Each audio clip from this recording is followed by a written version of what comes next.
mbote lisusu bandeko na ngana bandeko ya ngai oyo bamesina mingi kolia biloko ya kitoko ya malamu ndenge nini mboka na biso Kongo ekokende mboka na biso Kongo ekolamuka ndenge nini oyokaki mokolo mwa lobi nayambaki bon honorable Tambo Eliezer tosololaki masolo ya mboka arrivé ya mwana mboka Moïse Katumbi le 20 komonana pour la première fois depuis soki une année demi ya mwana mboka ne mwana nsemi oyandaki tosololaki tolobaki boyei malamu mais na nsima toyoki ke ndeko ne mwana nsemi azomérite boloko mpo na nini elobami nini ebatami na nsima wana bokolanda mpe makambo oyo ekweyelaki mwana mboka fils mukoko combattant gardien du temple ya démocratie kuna na 10e tokosola mpe masolo ya bisombasomba mapangu na kobotola bandeko mapangu na Congo Kinshasa bokolanda mpe masolo ya insécurité ya mboka na biso Congo bokolanda mpe lobi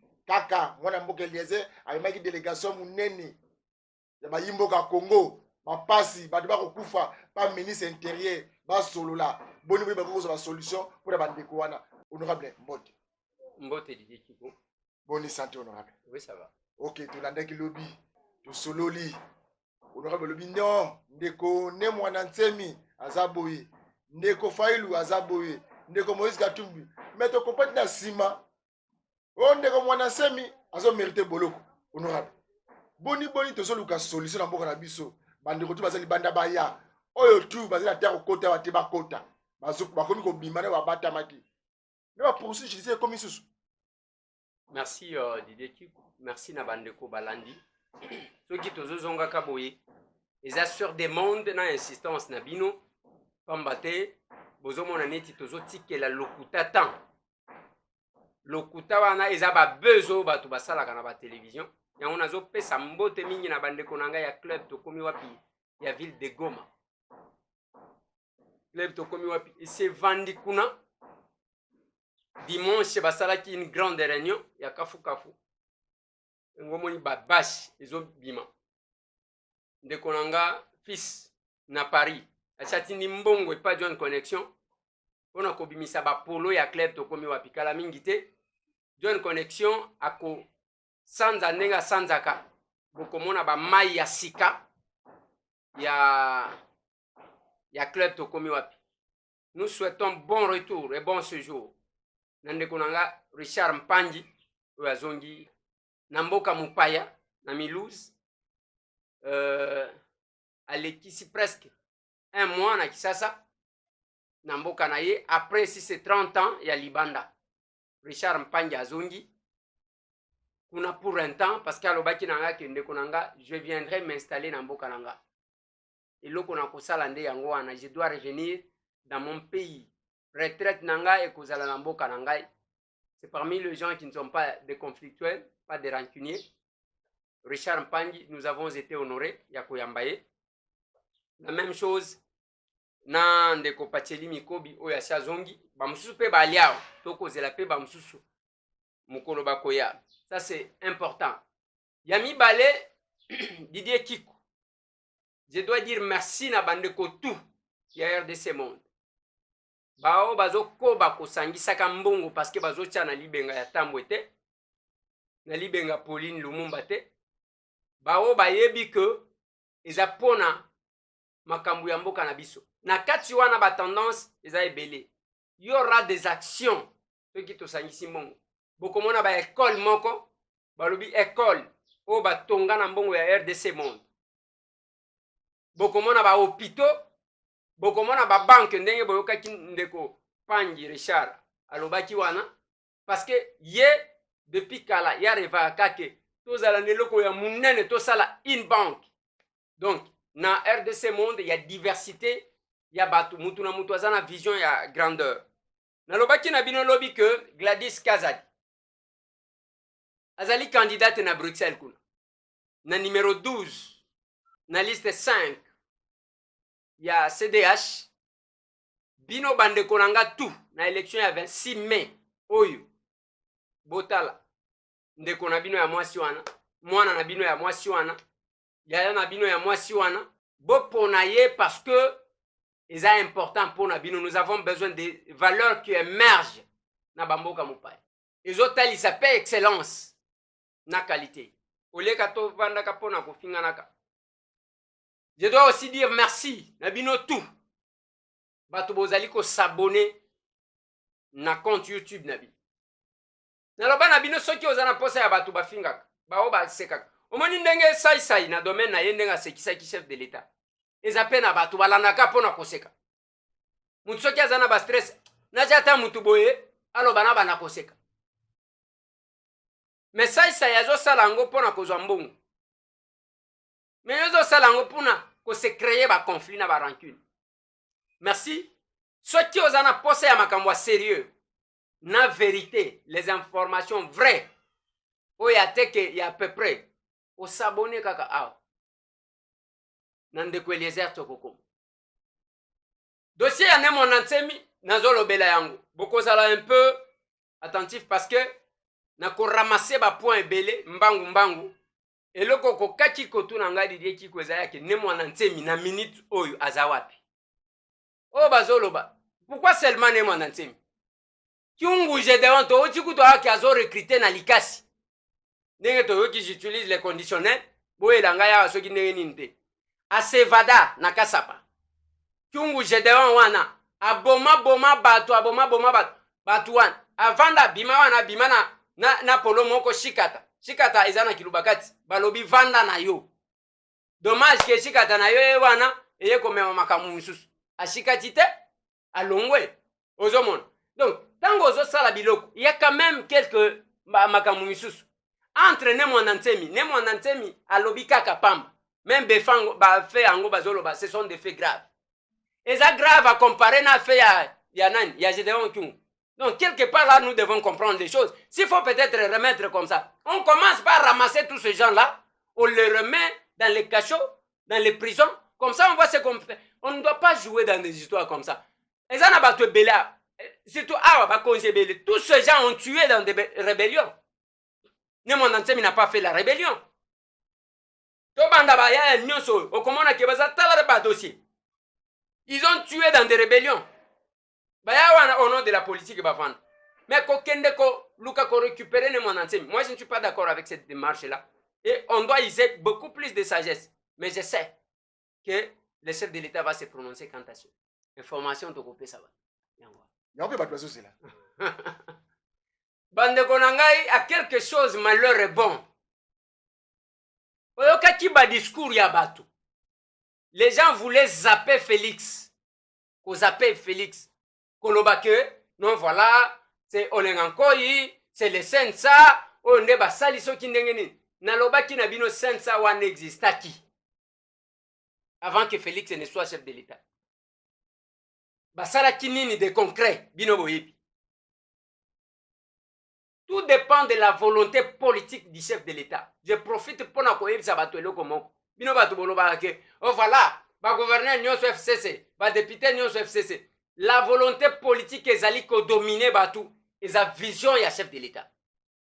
Voilà pourquoi Sensa ya Olengankoi na bato na ye et sala ke eloko te na Joseph Kabila. Mais tangu volonté politique ye na mutu. Voilà pourquoi ngana zoloba na bato na lobia bo vanda boyebi eloko biso tozaki ko réclamer te.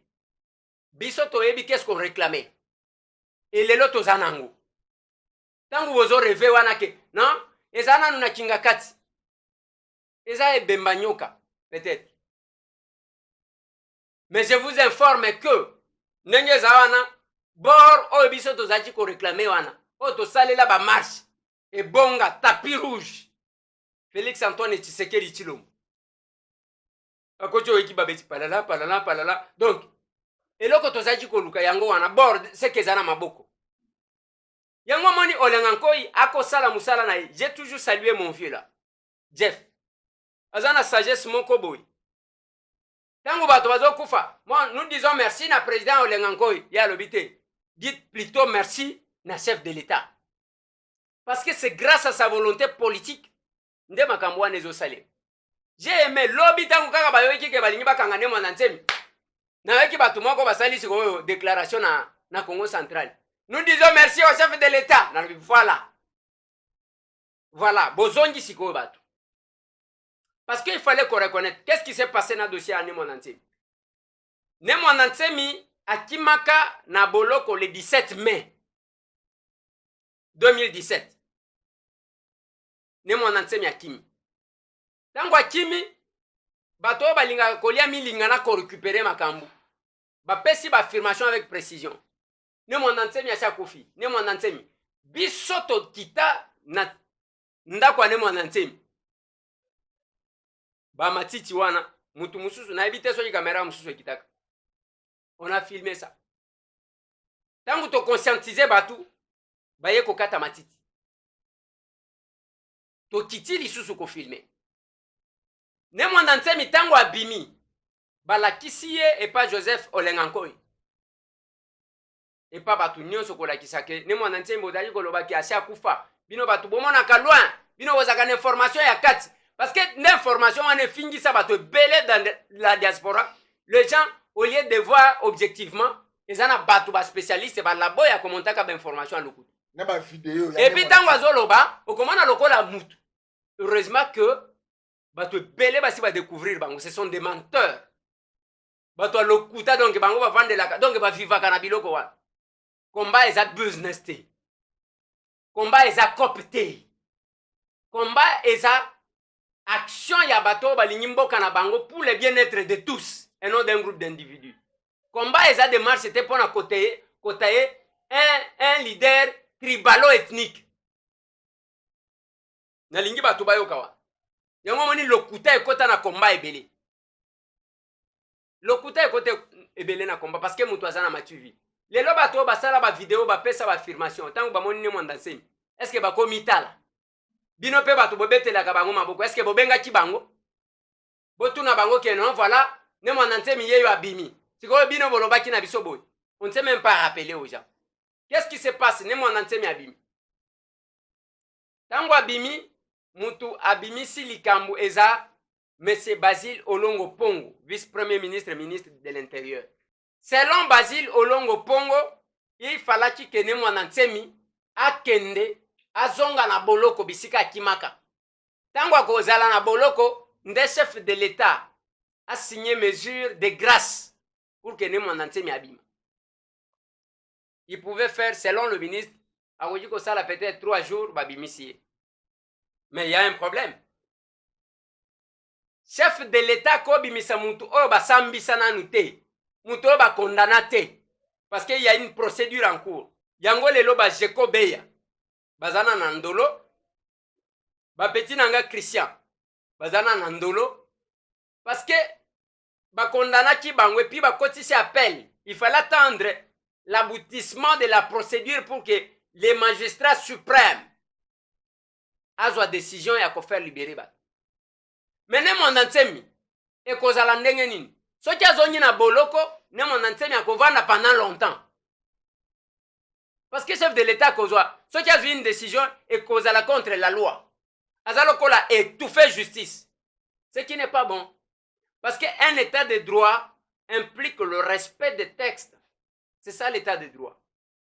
Et dans un pays, dans une république qui est censée être démocratique, il y a ce qu'on appelle la séparation des pouvoirs. Pouvoir judiciaire, il faut ça la musala nango de manière indépendante. Il y a un moment aux États-Unis, Trump, akendaka basambi sakaye, Trump. Ceux qui ont eu décision, justice est cassé. Parce que tolobeli makambo aux États-Unis d'Amérique, boti kana pesa mbote na bandeko nanga tout au bazan États-Unis. Et puis bonne nouvelle bozana ngwezanini. Parce que nyonso bosengaka totinde la kabino. Bosenga ki jifem service parce que bo lembi na bagence ya ba miyibi ya bandeko na bino misusu ba congolais ba ko ibaka bandeko na bango moko akangisi mutwa na ko yamba garçon na bomona ya tangu bosengi jifem service to tindeli bino ye agence o ko yoka makambo ya ba réclamation te ce qui retard ezali za normal. Mais kalamingi te quelle est la bonne nouvelle? J'ouvre cette parenthèse que je vais refermer. Tozo tindela bino parce que bo benga ngai mojijo azapi pona makambu ya po ainsi de suite toyoki eka na France yango na lobi na ye mojijo bazoluka yo aux États-Unis ko banda le 1er juin lelo to ale 40e bo banda ko compter consultation na mojijo ye moko na Dallas na Texas la communauté congolaise mwana mobali wana kenda na poto akoma na France babenga ye place mundele a échoué ke poso ekobonga lisusu te abongisa yango na nsima nango yoka mundele osali ndenge nini ye alobi mpo na nini nayebisa yo donc azoya wana omoni bamafuta basalelaka biso ere moko ya mabe ezobebisaka bato loposo eza na biloko oyo bakongole misusu bareisisaka place mundele a échoué Mogijo c'est un jeune monsieur bokomona ye aza tata soki ya ndenge nini te mais alakisa bapreuve na ye kobanda wana Kisasa ake na poto a convaincre mindele bozali koyoke na Paris ainsi de suite ata loposo soki ezika ndenge nini il est capable ya apesa yo kisi olandi traitement ce n'est pas que aza traduit praticien te c'est un scientifique mpona bato bayebi te Mogijo asalaka barecherche awa na Unikine c'est son domaine aza mutu ya soki ndenge nini te akozwa certainement banzete moko parce que bakisi yango basalaka yango na banzete akozwa yango mais akotisi yango na laboratoire avec un délai ya kosalela kisi akozala kuna déjà le 1er juin Mogijo akozala na bino jusqu'au 30 juin donc bozana 1 mois o boke na Dallas nakopesa bino numéro de contact ozana posa kokota en contact naye c'est le moment d'appeler déjà au réserver ba rendez-vous na yo botika ndenge bosalaka soki mutu akomi nazozwa ye te c'est le moment qu'il faut réserver okoki kobenga na numéro oyo plus 1 817 323 32 81 plus 1 817 323 32 81 Mogijo na États-Unis d'Amérique. Boyebi ke États-Unis soki mutu asi akomi na Dallas akovanda kaka wana te soki olobi aya na Atlanta aye o Californie aye o zana posa kende wapi Chicago aye Washington DC akoya o New York akoya kuna pe kotambola botambola ezala na mutu kai o Boston papa Jean Bele mami kolebele. Donc c'est la bonne nouvelle que je voulais vous donner. Mogijo akoya ozana po ezika poso kindenge tika ko renforcer bazomona pe ba image mususu bato illustré ba mona ba po musu ya bato ndenge koma ba mama shako bazomona ba image bande ko zo illustré wana batre ba po bande ko c'est sur base ya ba témoignage wana ndenga ba contacta kinga yango moni na lobi na Mogijo katana no makambo ko sala koma na nukuna comme ça obongisa bande ko na biso mo loposo après ozonga et il a accepté 1 mois aux États-Unis d'Amérique soki azonyawa wana ekozalake bana kotindela biso te kutana na ye bobeta nzoto numéro eza simple eza yango wana plus 1 817 323 32 81 fermez la parenthèse. Qu'est-ce qui se passe nazozonga na makambo nazaki kolobela ne mwana nsemi ya minute oyo azala manda bobino bomela kate kongo manda d'amener interpellation honorable nazopesa information. Il faut que lobby la police bakendaki kolukane mwanantemi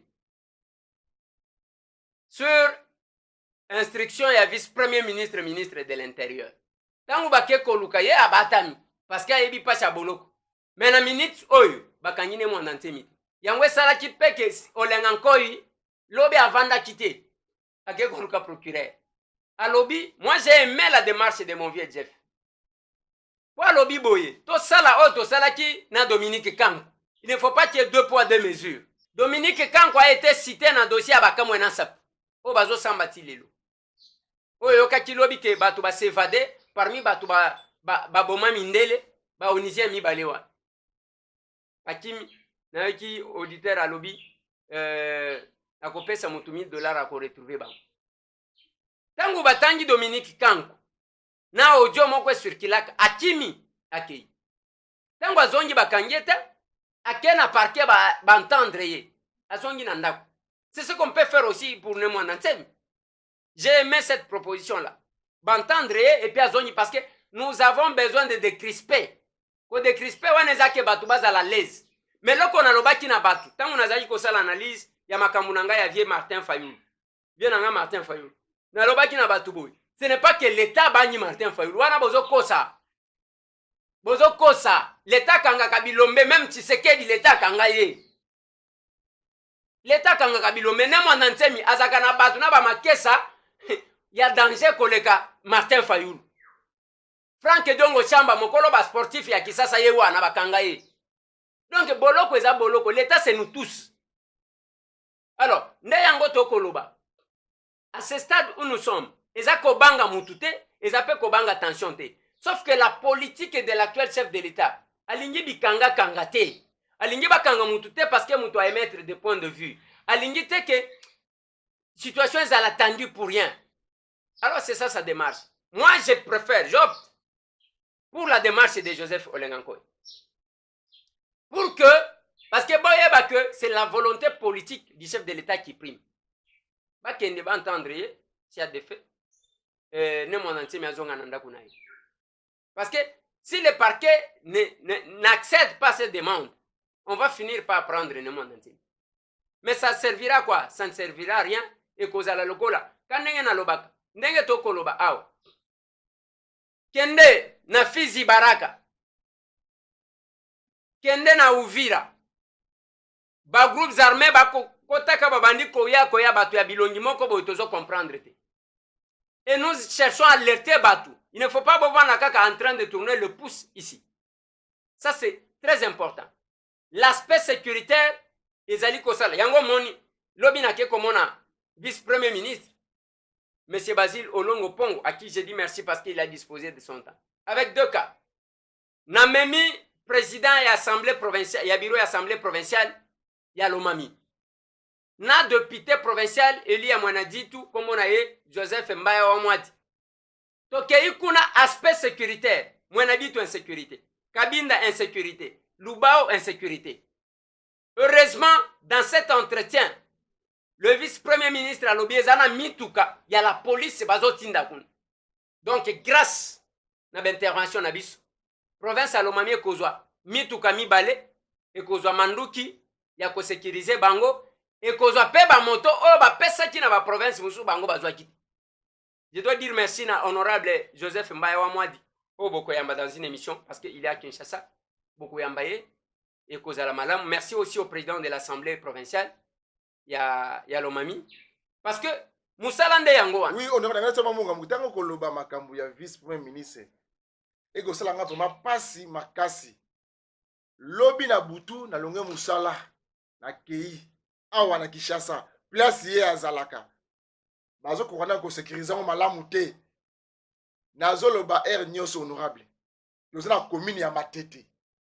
District ezala Matete. District ma policier nyos o ba jeraka limete ngaba lemba Matete ezawana o ba bone ka ba policier parquet ezala Matete tribunal ezala Matete mais population ya Matazo vivant na insécurité moko honorable nano monate na ebite Goma to Fizi Baraka lobi wana on dirait bien comme na commune ya Matete ngamoko naza victime mokolo mwa lobi honorable te ko bete masulia ba kabinda balomami mais qui chasse na nous à place ya zalaka azuka ko sécuriser yango te kuna nda ko sécuriser honorable et loko yelio Didier Kikulobi eza pratique moko ya ko négliger te. Et je te dis que on doit activer la police pour qu'on mette la main sur le dossier. To utaki ko kende sur terrain mutu kawana musala yo mutozala kina babuki bazwi biloko bakena. Heureusement, pasteur, moko o batekela ki caméra moko aye ko remettre ya. Mais le reste ya biloko eke. Ba caméra o to ko somba kana passe eke. Parce que nous sommes allés secourir batu.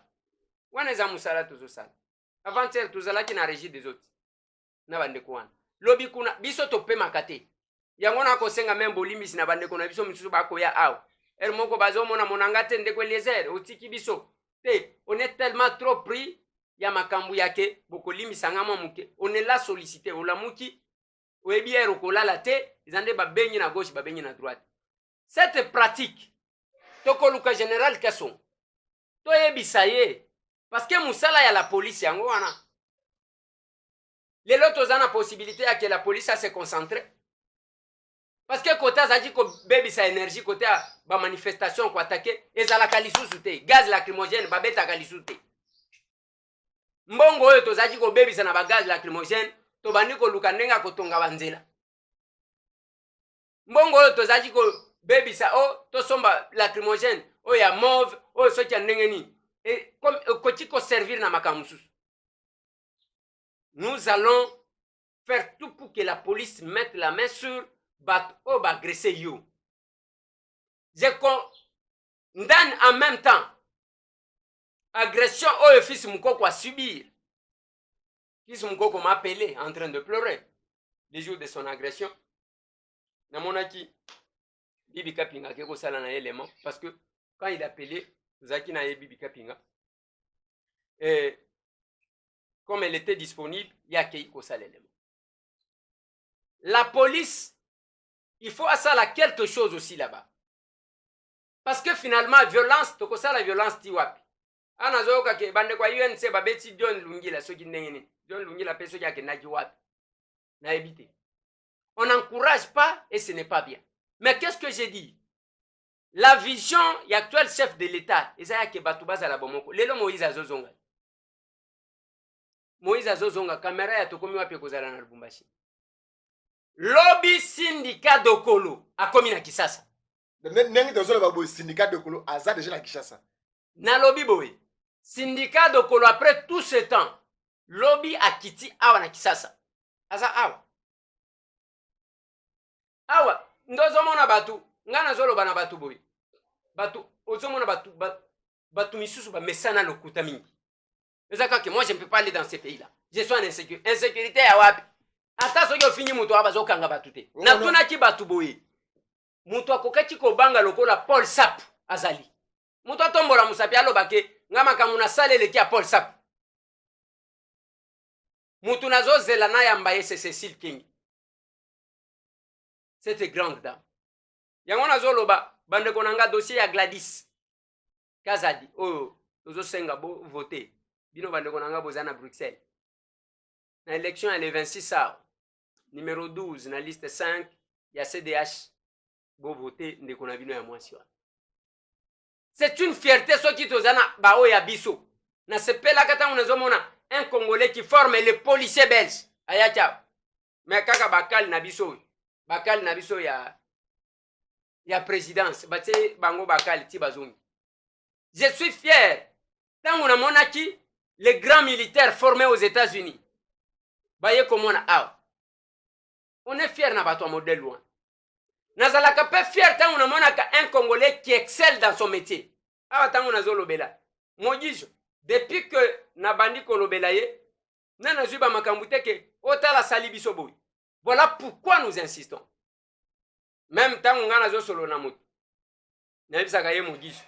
Na bisaka ju femme service. Na bisaka kadima. Na bisaka docteur Kabe. Na bisaka bande ko James.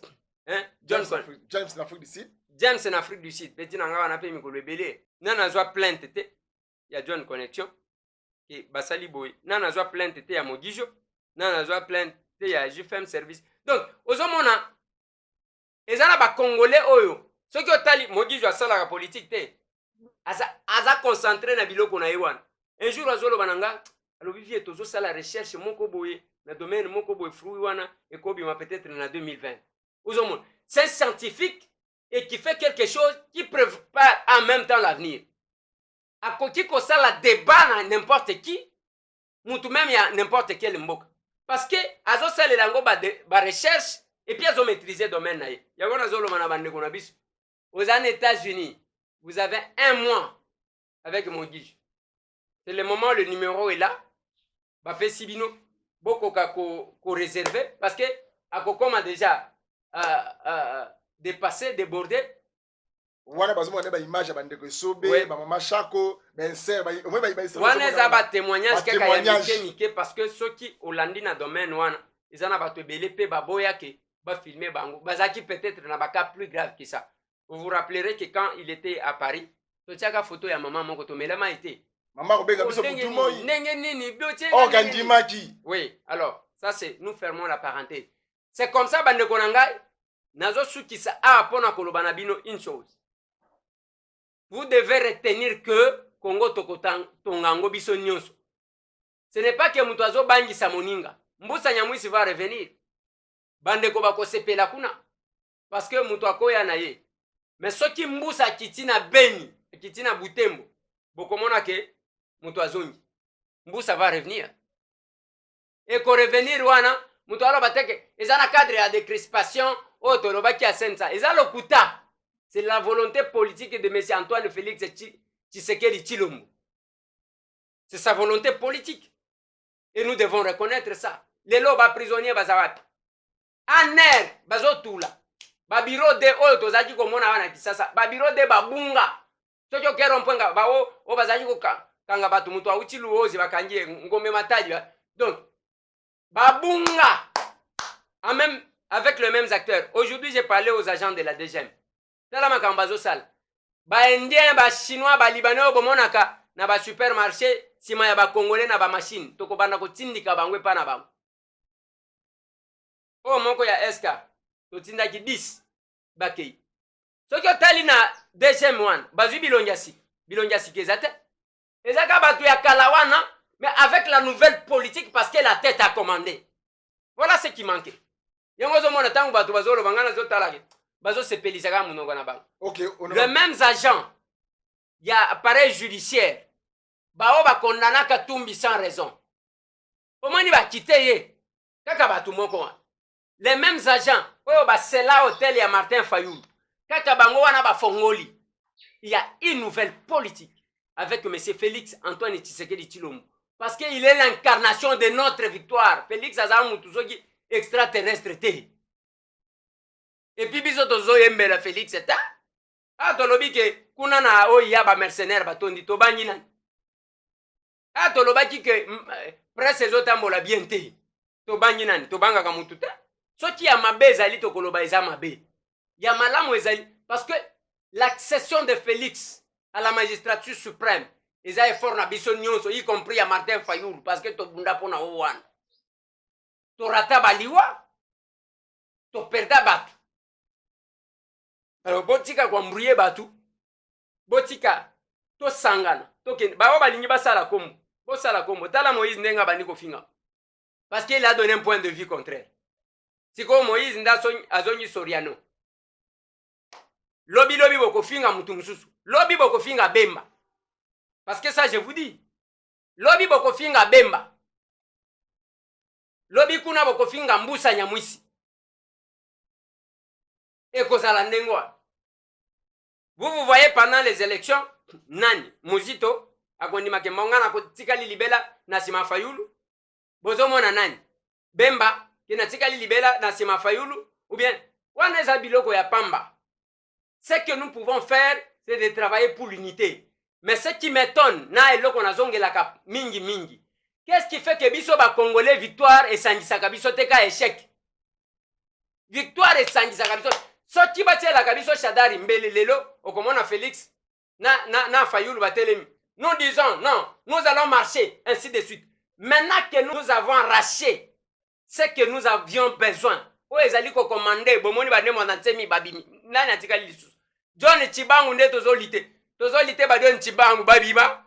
Ba Jacob ya babima. Ba Christian babima. Bandeko tu wana, bandeko nyonso babima. Mutuna ya dit Kapende, chef de l'État et moko répondant yang.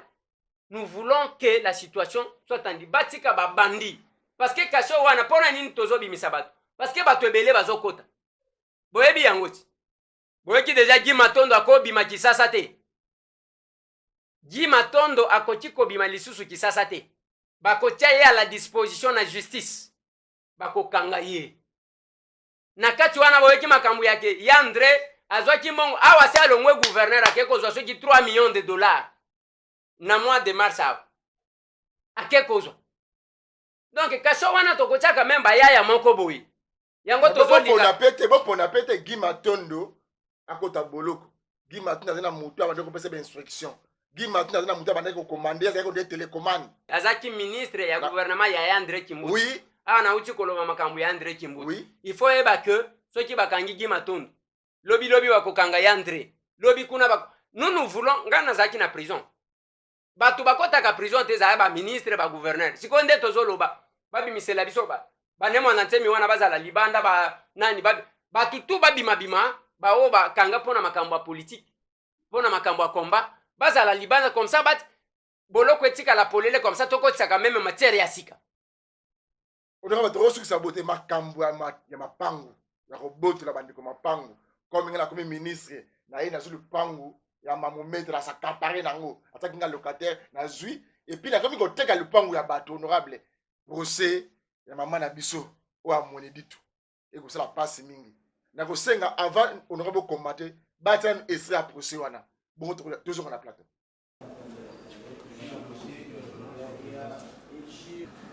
Donc, ici, les affaires faisant l'objet de l'opposition, c'est les deux affaires dans lesquelles Madame Mpundu est citante. Et nous, ici, nous faisons l'objet de la citation. Nous sommes cités, nous sommes revenus. Et par conséquent, les trois autres dans lesquels nous sommes...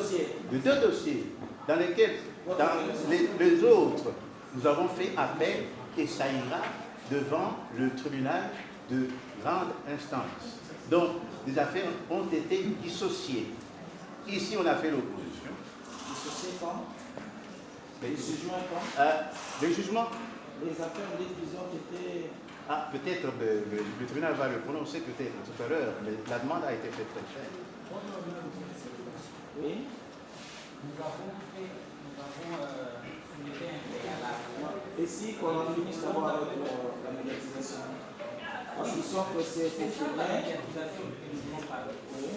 Nous voulons réagir par rapport à cette ordonnance pour dire que cette ordonnance n'est pas régulière parce que le greffier titulaire n'a pas signé sur cette ordonnance.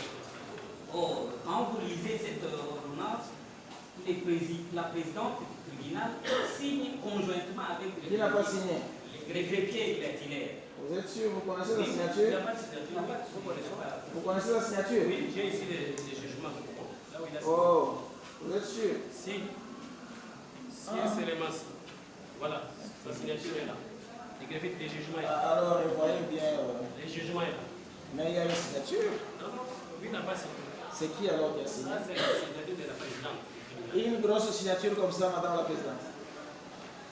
Comparez pas avec ce que nous avons. Il n'y a pas à comparer. Est-ce que le greffe, le responsable du greffe a signé? Ça peut ne pas être l'individu, mais le greffier titulaire ou son remplaçant. Alors, parce qu'il est là, comment Ce n'est pas votre problème. comment il va se faire signer par remplacer parce qu'il est là? Comment? Oui, mais parce qu'il est là, il n'y a pas vacances. Il Il y est a là. vacances, vous comprenez? C'est aujourd'hui que c'est signé? Regardez la date. C'est signé aujourd'hui? Regardez la date. C'est aujourd'hui. Ce n'est pas signé, mais c'est le président. Non, écoutez. C'est signé.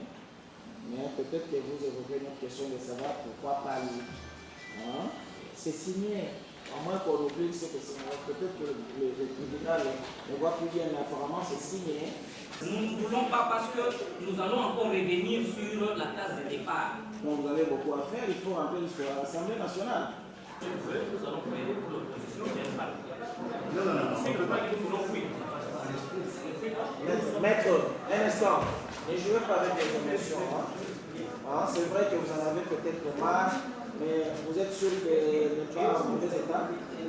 Mais maître, vous nous empêchez même d'apprécier ce qui se passe. Tenez ma boye, non? Mettez-vous comme ça. L'audience est en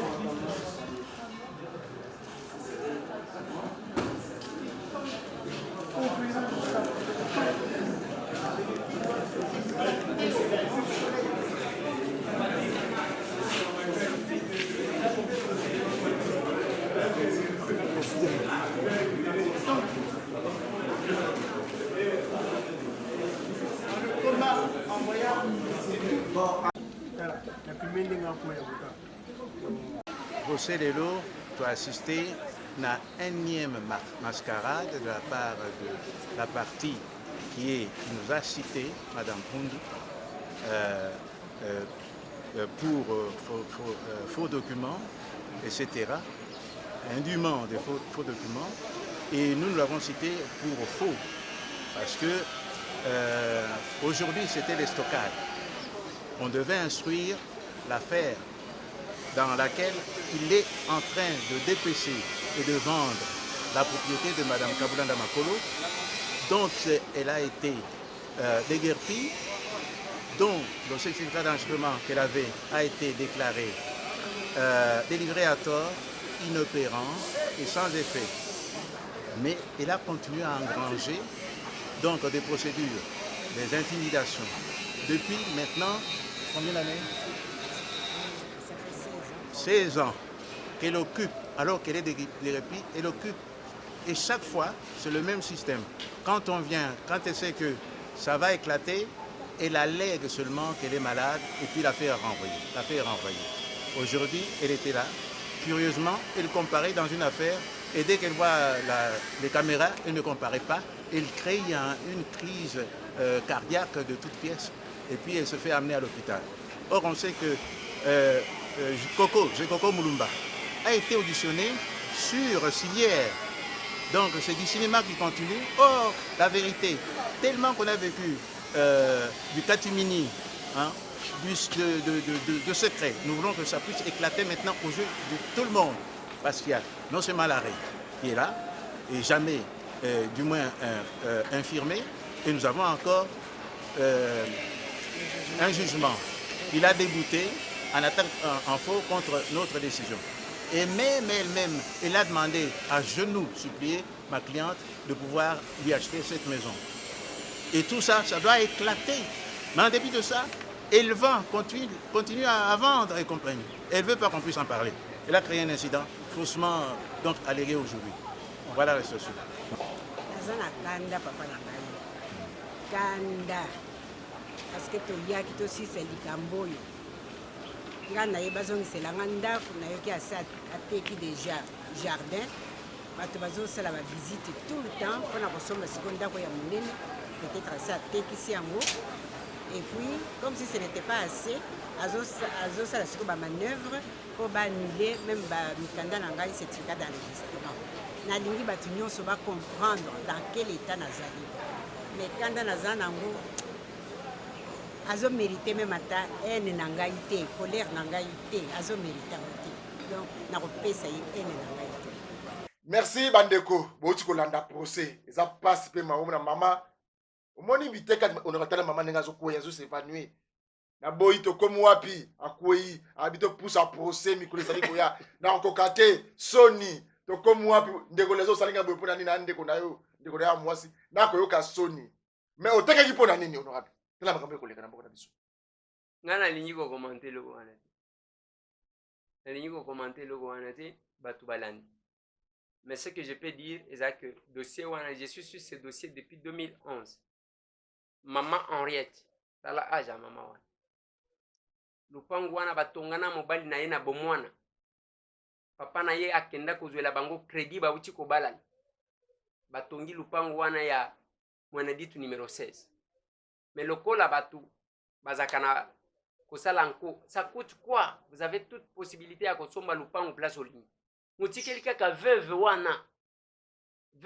mama Henriette otikeli ye lupangu wana lelo oyo makambo ya kokwea tokomi wapi biso tozala na yo problème te tozala na yo problème ata moko te eloko tozoloba cette maman à l'âge ya mama na yo akokufa lelo atiki bakoko na ye bakozela ye moyen asala eza te parce que elle est prise en otage un jour je l'ai vu j'ai changé avec elle maman wana ozomona neti alingi apike crise ya makasi koleka wana ozomona parce que azotala comment elle a souffert dans son intérieur likolo ya lupango wana tosali badémarche même Emmanuel Ilunga oyo bauti kolongola qu'est-ce qu'on n'a pas dit et nous nous sommes dit soki présidence wana nga nazozela je suis en train d'enquêter nazwi badonné je vais chercher par tous les moyens rencontrer le chef de l'État et je lui dirai nalobi monsieur président oyo tobundisaki yango ezozonga okomi na cabinet ya batu